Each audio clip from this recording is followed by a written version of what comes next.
Thank you guys for being here and signing up for attending the panel today to recognize Black History Month. We have our panelists tonight, and I want to thank you guys for spending your time tonight with us. I'll give you both a quick introduction, and you can add whatever else you would like to add. We have Jerome Smith, who's the Director of Basketball Operations for Mississauga Monarchs. Jerome trains NBA and elite basketball players. Jerome, would you like to add anything about what you do? No, I think you got it. Cool. Yeah. And we have Kareem Elliot, who is a youth sports athlete with Laurier Basketball, the intramurals coordinator, and an active member of the Kitchener-Waterloo community. Kareem, anything you'd like to add? Oh, we're good. All right. So firstly, we want to know how each of you initially got into basketball. You, Kareem, go ahead, Kareem. You got it, man. You in it right now? All right. So for me, I have a brother that's 4 years older than me. So he started playing about when he was about 8. And then that just got me like right into it. So I started playing when I was 4, and then I just found my love for the game. Started watching like NBA, and then Chris Bosh became my favorite player shortly after. And then ever since then, it just took off. Right. Yeah. And for me, kind of similar story. I got older brothers as well, and we just always kind of competed and played. Always just liked the game at a young age, and just really wanted to succeed in that aspect. So just really started training and pushing myself in that aspect. But yeah, it was always fun, but always wanted to just get better day by day. Awesome. And was there anyone in particular? I know you mentioned your brother and you mentioned Chris Bosh. Anyone else in your life or any other professional athletes who inspired you throughout your career, not just at the beginning, not just at the start of it? At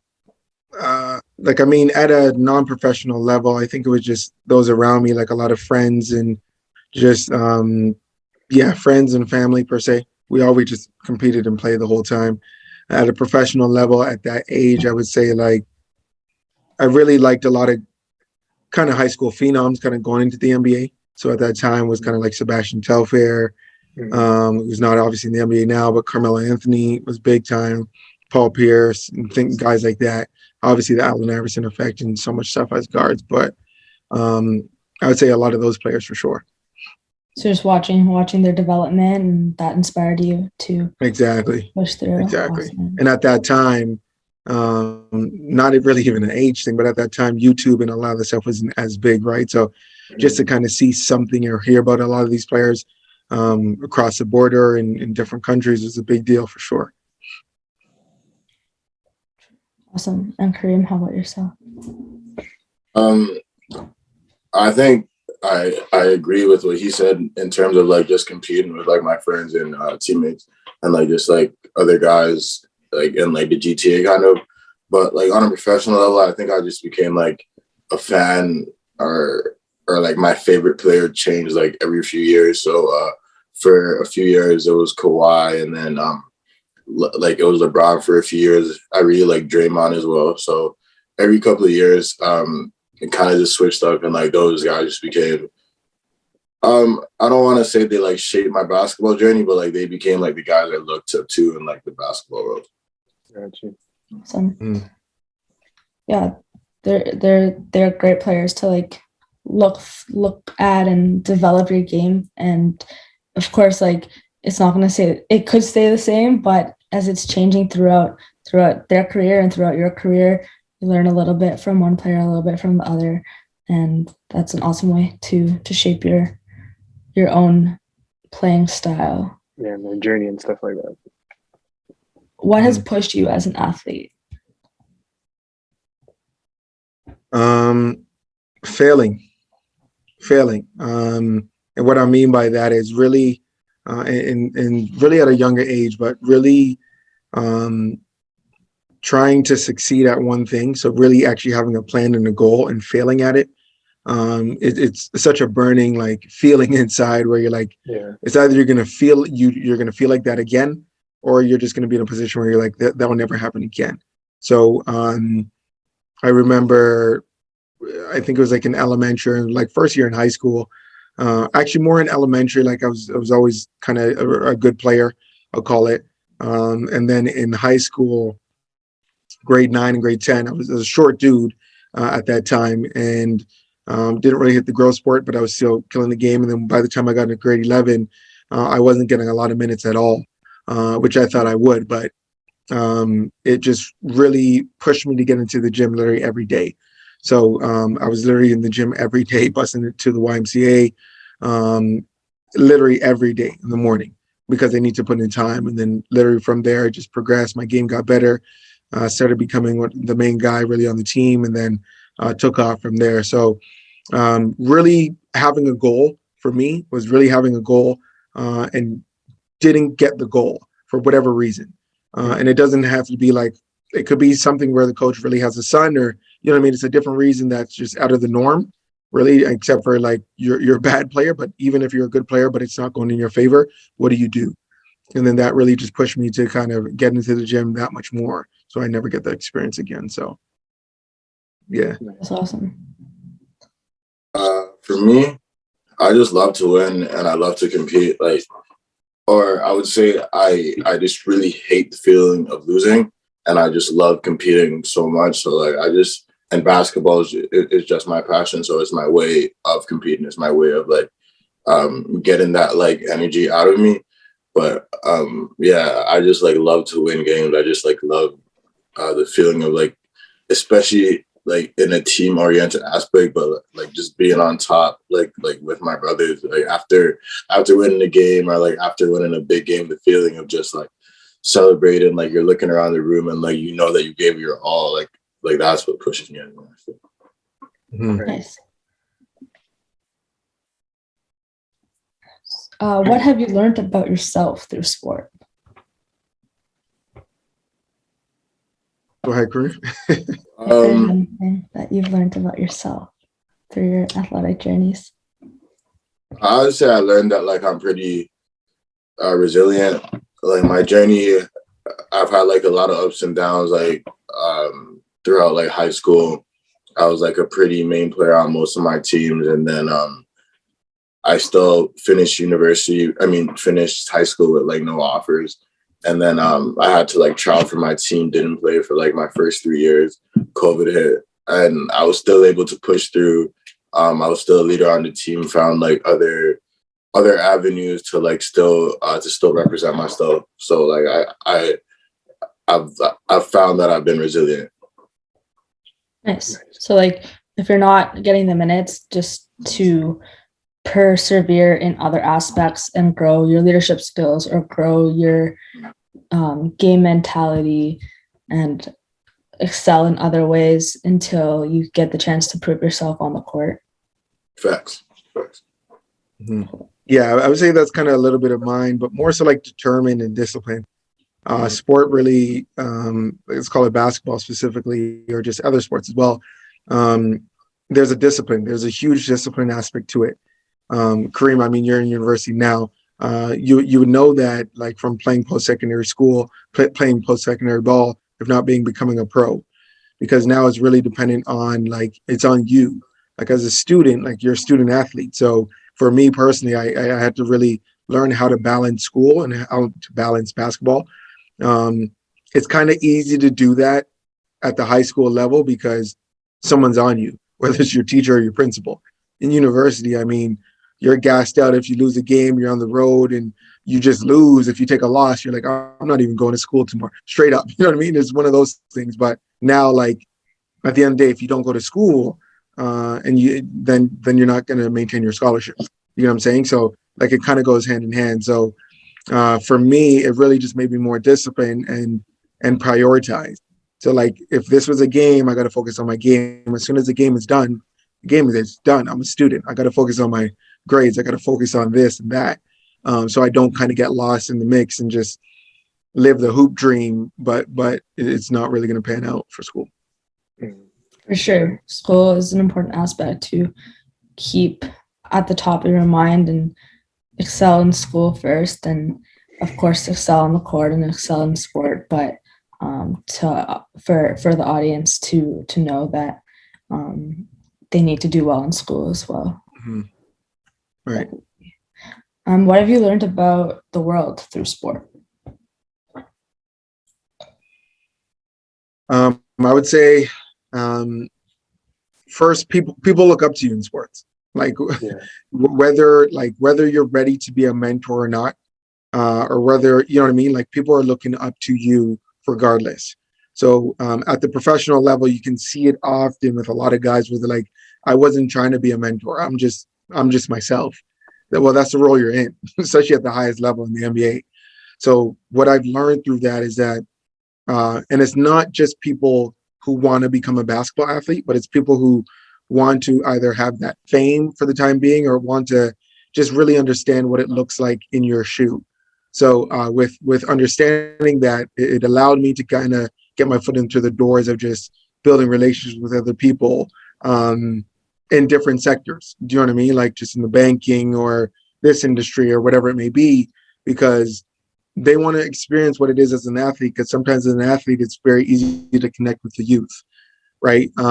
Most youth like sports, music, art type thing. So it's just kind of another way to really connect with youth or just other people within their circle. So it just made me realize that we can have access to a lot of people and build relationship with a lot of people that you typically won't have if you weren't really doing basketball or sport. Sure. Right. I'd agree with that, and I'd also add that that the world's like not always fair. Like you might think that you're working harder than someone, or you're more talented, or you're doing this better than someone, but like ultimately, like you playing in a game is not like your decision; it's your coach's decision. Like on like any given game, even if you're the star player. So like no matter what's happening, like you just gotta trust that you're in the right situation and trust people around you.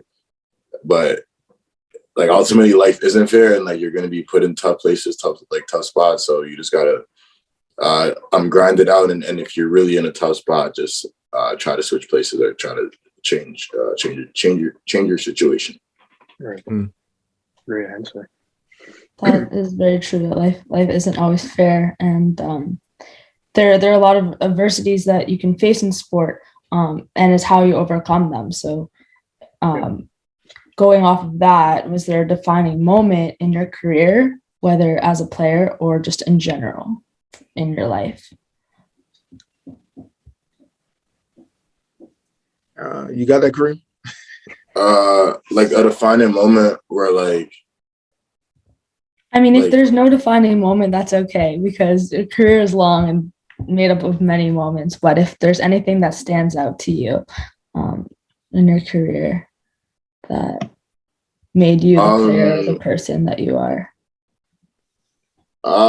So far for me,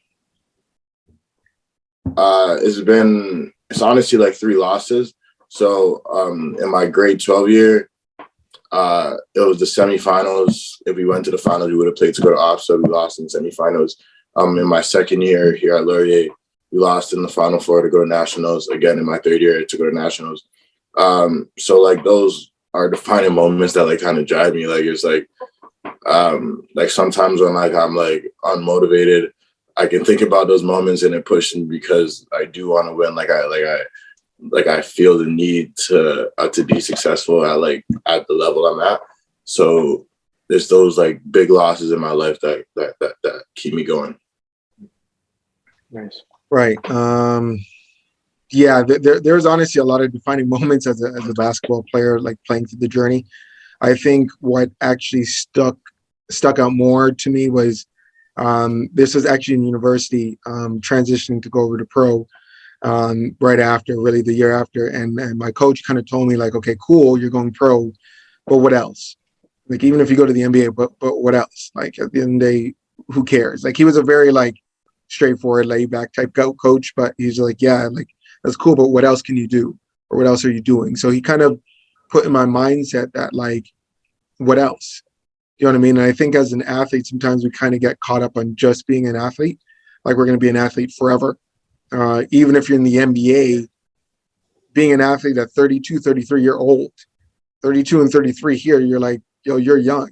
You know what I mean? You don't even know your career yet. You don't even know kind of where you want to go. So from really understanding that, that's kind of shifted my mindset to be like, okay, let me see how I can use this game to kind of like create my pathway and create my career.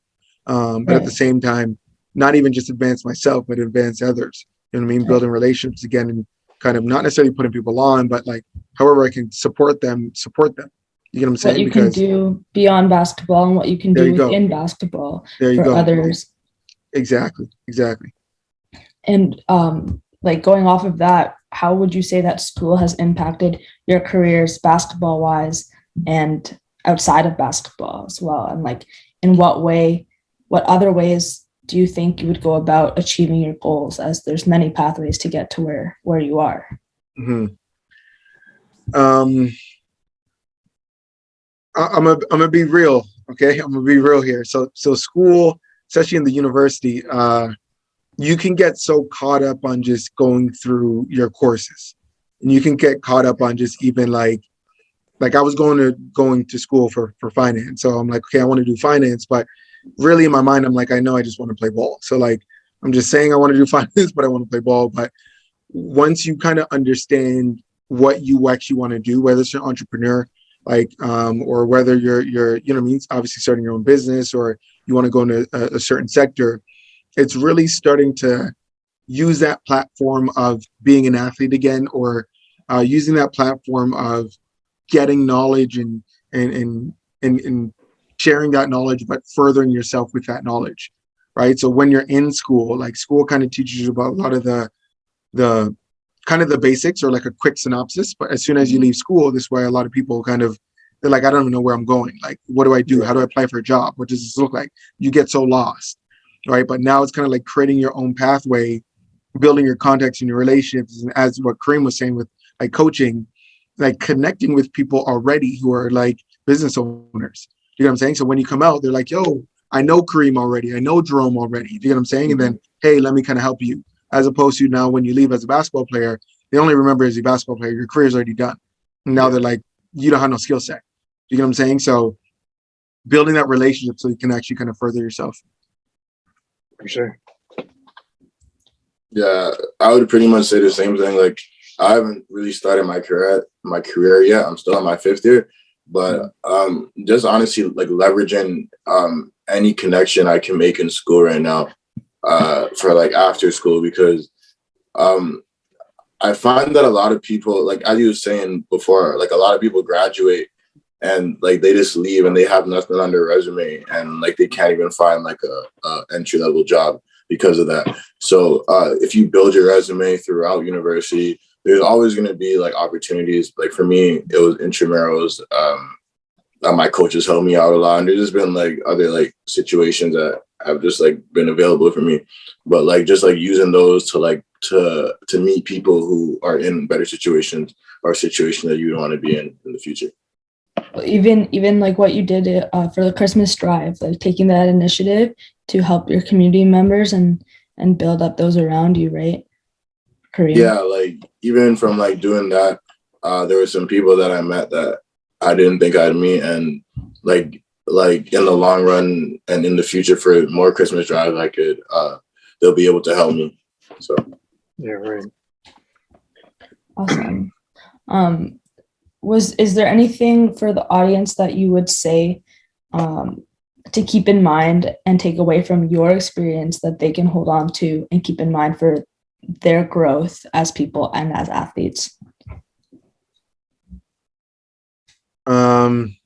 Ask questions, as Kareem said as well, leverage, right? So literally just being in this program, from even you two, just being like, hey, like, how did you get here? What are you doing? Sasha, I know you told me before you're Humber, like, what does it look like? How, you know what I mean? For a lot of the younger kids there, asking those questions because it's very important.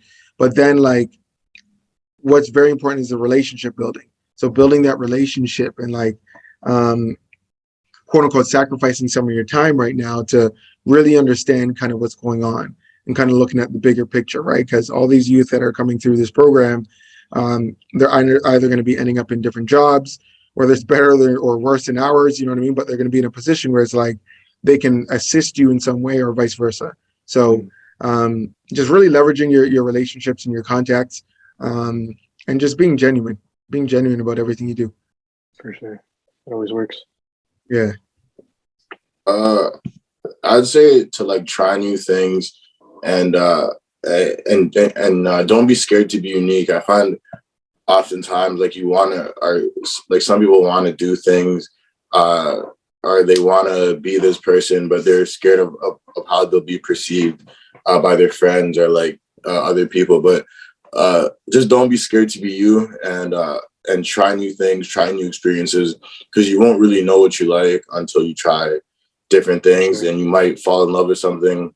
That's the like seventh thing you try. So just keep trying, and if you really like something, trust yourself, trust the process, because more times if you stick to the grind, it always pays out. Right. Awesome. Those are great insights to take away for sure. Did you expect to be where you currently are in sport when you first started your journey as an athlete? No, I was trying to be in the league, so Right. I was expected to be in the league. So yeah, that was really what it is. And then from there, I thought it was really just kind of a league or bust type thing. But again, from really understanding that there's so many different positions that you can go into, there's so many positions that you can create, and so many different things that you can do. This is kind of the reason of why we are where we are now. But yeah, absolutely. No, that was definitely not something I thought about in my youth days per se. So then how did you end up? Oh, sorry, Kareem. Yeah, go ahead. My fault. I'll ask you after. I'd say I'd agree too. Like my dream was to go to Kentucky, go one and done and then go to the NBA. So I didn't expect to be here. Like in like high school, it became more realistic that this is where I'd be. But I didn't expect to be in the situation that I'm in and like be around the people that I am every day and like just be in the situation that I'm in. All right. Yeah. So my next question was for Jerome. Was how did you end up being the director of basketball operations for Mississauga Monarchs? So really, it's very interesting. So when I was at university and then I guess transition to go over to pro in the summertime, I'm originally from Hamilton. So in the summertime, we would come back and train for program, which is obviously you play at that time. And we were growing it, myself, my brother, and two other guys, like the founder and the other person there as well. And we were just always giving back to youth. But at that time, I'm a player, and just really the thought concept of like grade sevens at that time was like, these kids are not going to be good. So what am I doing? Because I'm trying to focus on my game, just being real. And then some of the guys were actually really good. They kind of won me over, and I'm like, man, I like that. So from there, we started progressing, and I started working more with obviously the organization and these players. And then from there, it was obviously these players started becoming bigger and bigger and bigger. I started investing more of my energy into it because I really liked seeing them get the opportunity first that I didn't get, but at the same time, really seeing them develop and progress, right? And now just kind of seeing that they can kind of get a future out of this. So such guys like Shea and, you know what I mean? All those guys that kind of came to the program, these guys were in grade 8 at that time. You know what I'm saying? Wow. So like very young kids kind of going through that motion, but understanding that it was more about mentoring at the same time as well. Like they had to focus on basketball, but for a lot of things to pan out, they had to stay on the right road, the right pathway, as you talked about before, Natalie. So for me, how I progressed over there was just working there, started training guys in Mississauga. I moved to Mississauga, and then after this, within the same organization, they said, listen, we need you around. So we want to make you kind of that director. So that's kind of panned out. Right. Yeah. Makes sense. So if you weren't in basketball, where do you think you would be today? Did you have any other interests when you were younger that you considered pursuing instead? No, I feel like really. I know the answer on this one. No. I didn't. So to understand there's a pathway outside of being a basketball player, but you can still be around basketball, it made fit. Like I didn't really want to do finance. I know I like different things as well. And Right. I'm not just a basketball guy. I do other like avenues in terms of revenue and things like that. But I knew like what I'm passionate about is basketball and people, really, right? So I like to just see people progress in the community, whether it's sport or not. Like I just like to see them being a positive, like role models for other generations and other people as well. Mhm. Yeah. For me, coming into university, I kind of wanted to be like a physiotherapist, kind of like personal trainer, because I study kinesiology.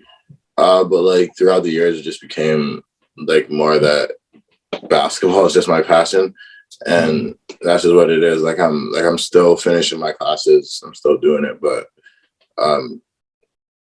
it's just become like basketball has been more of a focus. So I just like, to be honest, I don't like saying this, but like school is more on like the back burner for me. Like it's a priority, but it's on the back burner, and I like to focus on like the basketball side of things in my life. Yeah, it's important to like keep in mind, like for the audience, that of course school is a priority, but it's how you use your schooling and how you use your experiences to push you through with your passions. Right. Oh yeah. So hold on, I had a question for both of these guys. Growing up, it's just that what are your thoughts on people telling you to always have like a plan A, B, and C? Because growing up, I always thought that plan A, B, and C was good, but then over time, it's like you're dividing your energy to multiple streams that you don't really focus on your main goal. And my main goal was to play basketball. Growing up, like even like high school, like how Kareem said he wanted to go to Kentucky. I thought that I was actually good enough to go play like in Syracuse or play in UCLA when I had family there too. But yeah, so back to the question, is just like, do you think that it's for the kids that it's good to have a plan A, B, and C, or it's just mainly just to stick to that plan A? Who's that for? Kareem? Go ahead, Kareem.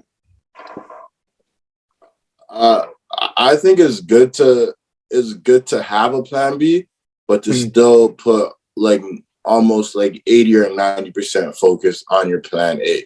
Like, because I feel like having like a plan B, a plan C, a plan D, like you're kind of giving up on your dream from like a young age. But like sometimes it is good to have just one like backup plan if something does happen, but still put like 90% of your energy into that and into your planning. Right. Yeah, I would say for me, it's kind of like a trick question at the same time. Right. I think you kind of answered it, but yeah, it's good that you can be diverse, right? So with that being said, yeah, having a plan A, plan B, plan C. As a youth, I never wanted to hear about any other thing but basketball, right? But eventually you're going to have to come to realization of where you are and where you stand, right? Because I think that's why it hits people a lot harder, where it's like you need to be a basketball player and you're trying to go to the NBA, but you can't do a left-hand layup or your jump shot sucks. You ain't go to the NBA. You know what I'm saying? Like no one's really telling you that. So you now 45 and you're trying to go to the NBA and you have no job. It's like what's going on? You know what I mean? Yeah. You got to start like putting things in perspective. So with that being said, it's like having a plan B and plan C, leaving your options open is good. But I think it can all revolve around plan A. Do you get what I'm saying? So it doesn't have to be like it's either I'm a basketball player or I'm a doctor. It could be like I could be a basketball player, I could be a trainer, or I could be a physiotherapist, or I can be like a GM. You know what I'm saying? It's all around the game of the sport. That's A, B, and C, but it's not like complete different sectors. Do you know what I mean? Yeah, 100%. Yeah, completely. It's important to diversify and be multifaceted. Yeah. In again, relating back to what you said about being passionate about something, but exactly having multiple streams around it, not just the one central goal. Yeah, right. Just because I just wanted the kids to like open their eyes and to actually realize that to always follow your dreams. Because at a young age, I realized that I thought I was being mature at a young age and not focusing on just strictly basketball. So like I started playing like I was 9, played OBA, played AU, CYBL.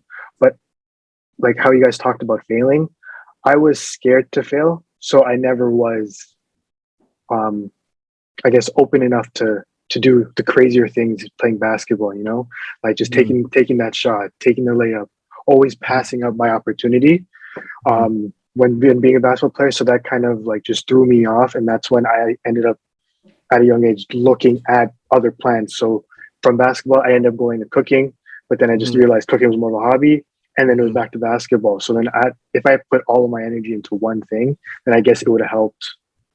My main dream was to play basketball, and that's why I wanted like the kids in the NBYMP or even just kids all over around the world to realize like this is what you should be doing rather than just trying to figure out other plans. Because then again, you're not just focusing on just a main plan. Right. And exactly what you said, Sasha, there's like thousands of jobs that you can do within basketball that you can either create or you can go into, right? So you don't have to really limit yourself as a player. Eventually your body's going to shut down. So now that I thought about it, I'm like, man, I wish someone said, yo, learn how to be a GM, because GM, you could be all 60, 70 and you're in the office getting millions. You don't have to, you know what I mean, hurt your body. So a lot of avenues you can kind of take with basketball for sure. Yeah, exactly. And then you're still playing. Yeah. Oh, here's Justin. We can fill him in here if he pops up. I can do a quick intro on Justin and then ask him a couple intro questions if you two don't mind, and then continue on the questions. Yeah. Hi, Justin. Thank you for joining us. Hey, Justin, how you doing? Good. How are you? I'm good. Sorry, guys. Sorry. It's crazy traffic where I'm coming from. Jay, this is not a good look. Jay, this is not good. You know what? Jerome? We're good. I'll just do a quick intro for Justin. Justin's the author of Before My Glory, a novel about overcoming adversity and facing all odds. Justin's the founder of Dream Chaser basketball training program. And yeah, welcome. Thank you for joining us. Do you mind if I ask you a couple questions that we've already touched upon, just to bring you up to speed a little bit? Yeah, bring you up to speed and just easy. Absolutely not. I don't mind at all. I'm sorry, guys, for being late. So essentially, how did you get into basketball? Who inspired you? And what have you learned about yourself and the world through sport? Well, again, I wasn't here for everybody else answering, but I'm sure somebody else probably said this as well. That's okay. When I was younger, I used to actually play hockey. That was my first sport. Then I played soccer. But that was when I lived in Ottawa. Then I moved to Toronto, in Scarborough, and everybody was playing basketball. Started watching NBA. Saw this guy named Kobe Bryant on the Lakers. And that's who actually inspired me to start playing basketball. And that's how I started. Say your last question, part of the question. Oh, sorry. Also, like what you have learned about yourself and through the world, and about the world through sport. Sorry. Oh, well, what I learned about myself is resilience. I think sports and just everyday life teaches you so much about resilience, especially the sport of basketball, right? There's never going to be, or any sport, there's never going to be a perfect moment or a perfect season or a perfect game, right? I've never heard of anybody going, 100% field goal shooting on any or in any basketball season. So there's always room for improvement. There's always times when you're going to have lows, but you always got to remember that there's going to be another day. There's going to be another opportunity. And if you continue to keep training, keep grinding, and continue to push towards your goal, then, anything is possible. So it definitely taught me about resilience.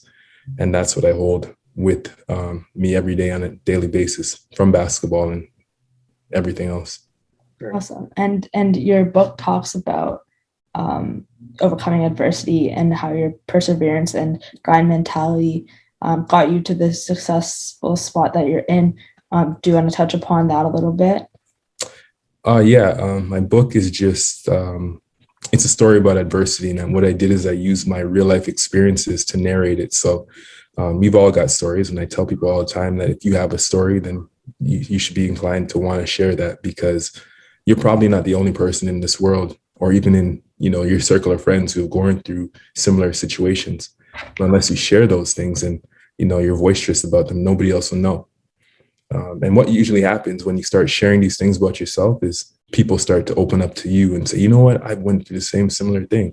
And now I see that you've been able to get through it.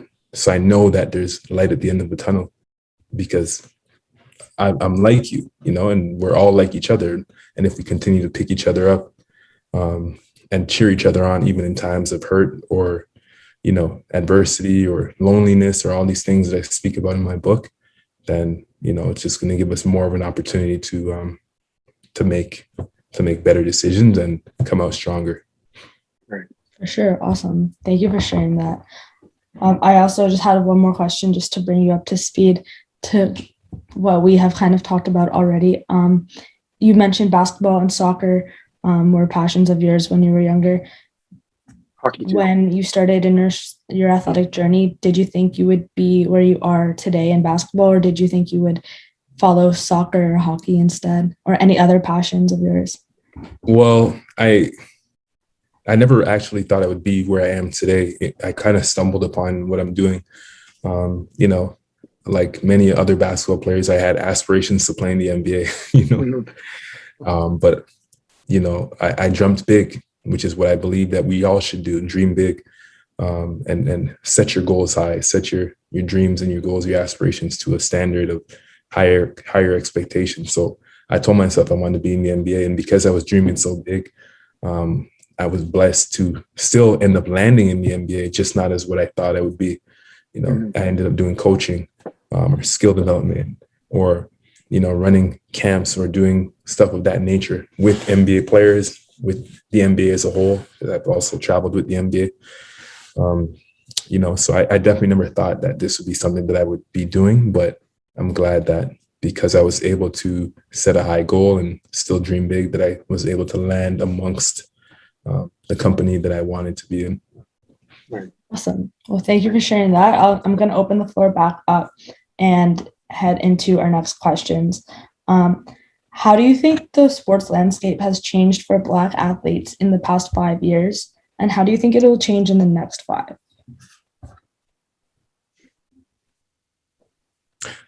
It's an open floor? Yeah, open floor. Go ahead. Go ahead. Well, since I'm already on a roll. Well, I think it's definitely changed for Black athletes. Well, athletes in general, but Black athletes because, thinking about the NCAA and what's been going on, and, basketball being a sport that's majority dominated by Black athletes, just giving us opportunity to do more for ourselves, more for our families at a younger age. We don't all have to go play professionally to be able to give back and feed our families and pay for things and do that kind of stuff. Now we could actually, be in college, still be going to school, and still be making a good amount of money off of our NILs, our names, our image, and our likeness of what we're doing. So I think that's definitely one way it's changed in the past 5 years. And I think going forward, it's only going to increase. It's just going to strengthen and continue to rise on that standpoint. But I also think outside of that, with everything that's been going on in the NBA and other sports, people are starting to have more of a voice. People are starting to be able to speak out more on, social justice issues and different issues that we're having, or racism and stuff like this, and not feel like they're alone. They feel like they have people who are backing them and stuff of that nature. So I feel like that's only going to increase, and everyone's going to start to have more of a voice. Mm-hmm.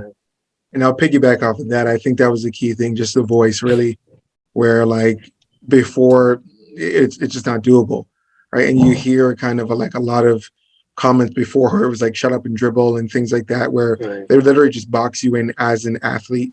And as I was discussing before, where it's like, no, you're just an athlete, stay in your lane. Like you're kind of not that educated to become anything else than an athlete, right? So as we know, like with a lot of athletics and a lot of people, you're kind of considered that jock, which is kind of like you're just good at what you do. You have a natural ability to move and do whatever, but your IQ or your mental capacity is not really made out for the world. So I think that's kind of the voice of what a lot of people are showing. It's being done in such a, we'll call it vibrant way, where it's abnormal to a lot of people, even sometimes abnormal to the Black community, kind of like what Kyrie would stand for sometimes, and so many different things, and kind of what LeBron's doing for his people. It seems kind of crazy because they're getting millions, but sometimes you need someone to show them that it's beyond the money. It's beyond, you know what I mean? It's kind of like proving more for the culture, proving more for the race really as well. It's beyond basketball itself. Exactly. For sure. Kareem, did you want to add in? Well, like I disagree with like both their points. I think like with the bigger names like LeBron, Kyrie, Draymond speaking out, it became easier for the other Black athletes who maybe didn't have as much of an image in the community to speak out, like Jaylen Brown and like CJ McCollum.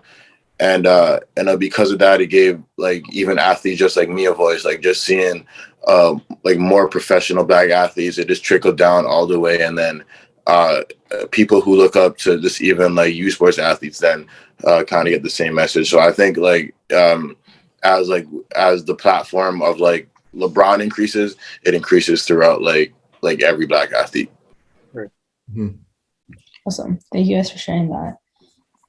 How do you think that sports serve as a platform for athletes and Black athletes in particular to have a voice on wider issues within the world? Well, go ahead, Jay. Well, just you're touching on it now, and I think that when athletes are given a platform, before they never felt that they had a responsibility to say anything, and ultimately, we never want to put pressure on anybody to feel that they have to speak out or feel that they have to say something or stand up for things that they may or may not believe in. But when you are an athlete and you are in the NBA and you're playing a sport where your face is visible at all times, it's not like hockey or football where people don't necessarily know who you are. They see you in your jersey and they can pass you on the street and not know that this is who you are. With the NBA, I see LeBron James because he's dribbling down the court. The camera's in his face. When I see him, it's going to be him. You know what I mean? Mm-hmm. So with that being said, their platform is something, because they're so famous, their platform is something that I feel that they should be able to use to ultimately, again, lift up other people and use to create a voice for themselves and other people who, again, are not as big as them, but would likely follow the trend, and knowing that someone like a Kyrie or LeBron or other guys like that are standing up for something. Right. Yeah. And yeah, totally agree. That's a great point. Never really thought about it like just by always seeing the player, but kind of what I mentioned before, where you're naturally, as an athlete, you're naturally walking into a mentorship role or mentorship responsibility, right? So whether you kind of want it or not, the more and better you are, the more people are going to be attracted and geared towards you. So at that time now, like that's how powerful your voice can be. Even kind of looping it into where we are now, this is a social media world. This is social media generation. So like that's blowing up a lot of athletes, even in high school, or even high school athletes can have a voice because their platforms are already running at millions. Right. So I think it's just utilizing that obviously in the best way, which is like for society as a whole.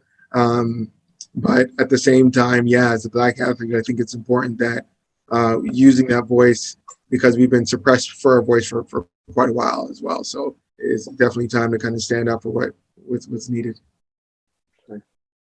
For sure. And sorry, Kareem, did you want to add anything or? Yeah, I was gonna say just like understanding no matter how big you might feel or small you might feel, your voice is still heard. I feel like as like Black athletes, if you like, for example, like with this social media generation, if you aren't the guy on Instagram getting all the dunks, or like you aren't on in Canada, we have In the Fourth U as our like highlight page for youth sports. So if you're not on that, like you may feel like, oh, I don't have enough juice or enough power to like post something or do something. But if you're a good person and like you do good things, people are gonna trust you and like honestly like believe in the things you say because you do good things to them. So just understanding that like no matter your situation as an athlete, like your voice is like much bigger than just that. For sure. And And with social media being so big, like predominant in our everyday lives, how do you think it's played a role in your own careers, and how do you think it can be a positive way, like in what positive ways it can be used, and what negative ways can it be used to ensure that that's not the route that the audience takes, that to focus more on the positive ways that it can be used rather than the detrimental ways? No, well, I think that, for us having social media at our fingertips, literally, for me, it's definitely been able to help me in a positive light, but it all depends on how you use it, right? Every time us signing up for social media and everything like that, especially being the people that we are, coaches and people in our communities, we have a responsibility, to be representative of who we are in person, also online. And I try to tell these kids, or the kids that I coach or might run into, or whomever it is, that the things that you post matter. The things that you do on social media matter. So when you're there, again, it could be the best thing in the world, or it could be the worst case scenario for you. I've seen kids be able to lose scholarships over things that they've posted.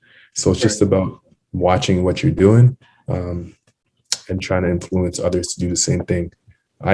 Me personally, I like to post positive messages or encouraging messages to try to continue my influence. But it's also allowed me to be able to travel the world and go different places and be recognized because of who my personality is on social media. It allows you to create a standard that people will grow to know you as. So I feel like, as you said before, your name, image, and likeness. Exactly. Mm-hmm. Exactly. Yeah, exact same thing. Jay, you hit it. I don't even want to repeat it, but yeah, exact same thing. It's just very important, and people really don't recognize that, because a lot of the schools that they're trying to go to, or people that they're trying to connect, are probably on social media in most cases. So if you're trying to go to Kentucky, 100%. like what you said before, the coaches will be on. They'll be there, right? So all they got to do is just look there before.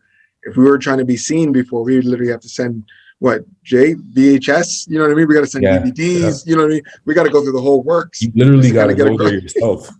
There is no visits. All the visits were unofficial. You just got to pay yourself to go there. You got to pay yourself and you get out there. Nowadays, you just type your name in Google and they can find out pretty much anything they need to know. So it's very important that you keep things clean. But what you want them to recognize you for, show it at all times. Mm-hmm.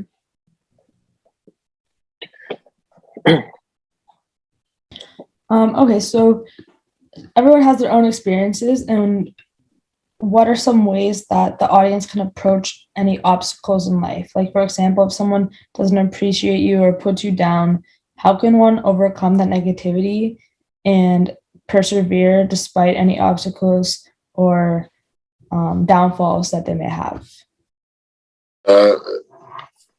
I would say just focus on like the good things that are going on in your life. Like no matter what's going on the court, in the classroom, or like whatever struggle you're having, you get to wake up every day. You get to breathe. You get to walk.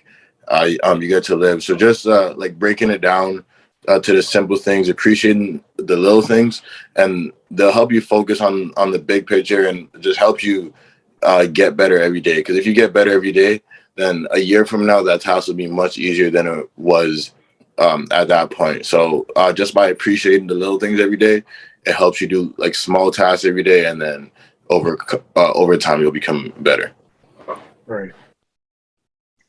I would say to get to know yourself. And what I mean by that is one person's opinion doesn't make you who you are. When you're deeply rooted in your own character and what you believe is true for yourself, whatever anybody else says doesn't matter. You know what I mean? So I always try to tell people, if 10 people are coming to you and saying, listen, you need to do better on defense, or your hands are not up, then that's the truth. That's a fact, but it still doesn't make you who you are. So be deeply rooted in your character and be focused on who you are on and off the court. It's it's important to even keep in mind that comments like that aren't necessarily negative. They're also can be constructive, right? Exactly. Yeah, constructive criticism and stuff like that. Right.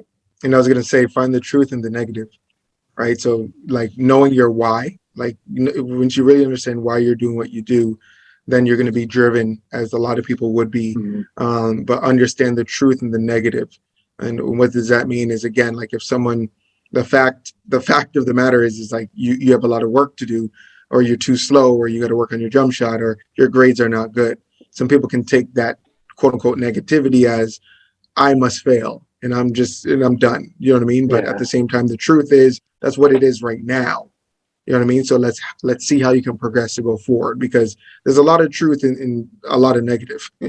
That's the facts, right? But the negative is what's actually going to drive you going forward once you can understand and come to realization that there's more growth that you need to do and focus on. So Right. it's a basketball skill. Yeah. So it's all about perspective and everyone's how they accept it in their own life. Right. The way you look at things, so that if you look at it this way, you're always going to be negative about it, and then it's going to put your self-esteem down. If you take it as a positive, constructive criticism, you'll understand like these are the people that are telling you like this is what you should do to make yourself better. It's now on your terms to figure out what you want to do and then how you want to persevere and move on to that stuff like that. There you Which is go. cool. Yeah. Yeah. Awesome. Well, thank you all for your insight and your advice and your wisdom. Our youth in our program will listen to all the words you have to say and hopefully hold on to the advice that you had to give.